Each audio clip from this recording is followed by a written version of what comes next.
Hey everybody, back in the car on this first snowy day where I am from to tell you that, hey, surprise, surprise, I went to the movies and I wanted to process it with you as I just got out.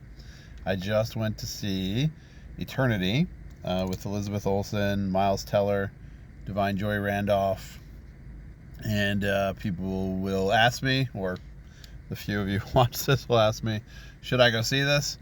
Um, I don't know. Best I can say is it's moderately satisfying. I don't know. I feel kind of the same way I did about Roofman, where the idea of a rom com now, and that's what it's branded as, is a rom com, is people trying really hard not to be a rom com. You know, in the traditional sense, like they're like, well, rom coms were sappy and Notting Hill and on, Runaway Bride, whatever.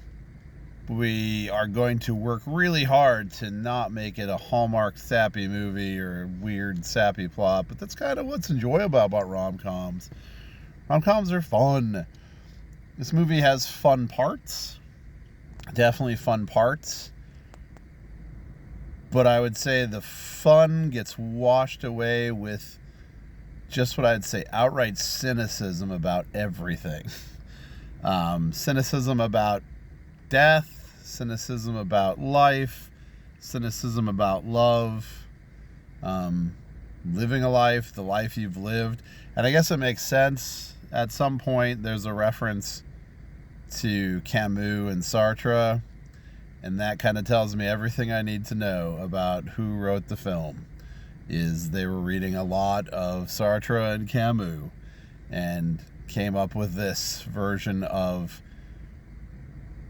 jaded cynicism. I'll say it again, I guess, the cynicism. I'll say cynicism. That even in death, we still have a lot of anxiety, and that nothing really ever goes away. Our pain, our anxieties, our frustrations. And every once in a while they throw in a joke, and every once in a while they throw in a situation. And the premise is good. I like the premise. But then they overkill the premise and go on way too long. And the movie goes on way too long. Kind of hitting you over the head with the point. And then they're like, maybe you didn't get it. Maybe we're smarter than you about this, so we're going to hit you over the head with the point again. And then again. And then again. There are some definite bright lights in this. Divine Joy Randolph, always great to see. Does a fantastic job of providing what needs to be provided in this movie to get us going and guiding us along. So what I'd say is there's definitely a better version of this in Defending Your Life. Albert Brooks, Meryl Streep. Hands down. One of the greatest movies about waiting in the junction. And I feel like a lot of this crib Defending Your Life, almost hoping that people have forgotten Defending Your Life, which is a great rom-com about life and death and how we've lived our life and the trials we go through after death to prove where we go and what eternity we go to. I really feel like this is like, maybe nobody watched Defending Your Life in the early 90s, and this generation is going to want something more jaded and cynical about our loves and our relationships. I don't know. I mean, everybody did the job they were there to do. It just feels kind of joyless, and the payoff feels kind of joyless, and again, feels kind of like, could go either way. So, I don't know. I miss traditional rom-coms. I really do. Like I said, Roofman this, advertised as such, but then they both get kind of heavy in the drama and then heavy in the navel gazing. I don't know. Satisfying. It's alright. I was trying to think. There was one other movie I was definitely thinking of that would be a better version of this beyond Defending Your Life. And now, I mean, it's got like Defending Your Life meets The Notebook. I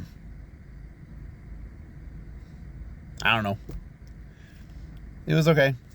So that's all I probably would say about it. I mean, I do like the sets and the set decoration. But again, even their version of waiting And now, I guess that's what I would say. The funniest stuff, the funniest jokes are the visual gags. I would say that. And I'm thinking of that. The visual gags of the different worlds that you can go into. And I don't care how many of them they do. They get funnier and funnier and funnier of what place you can go to. And if they'd kind of hung with that, awesome. Awesome. I know what it was. There's a better version of this year in Life of Chuck. Life of Chuck, if you're going to go with the drama aspect of the meaning of life, Life of Chuck. If you're going to go with the comedy rom-com of the meaning of life, Defending Your Life. Save your time. Go rent Defending Your Life. Rent Life of Chuck. One for the comedy, one for the deep, heavy meaning, and your life will be set. So that's kind of my review of Eternity. I guess I heard it best. Somebody in one of their chairs had fallen asleep at the end and said, "Whoa, I feel like I've been in this chair for an eternity." I wish I'd liked it better. I love the trailer. I like everybody in it. But that's what I think. All right, bye.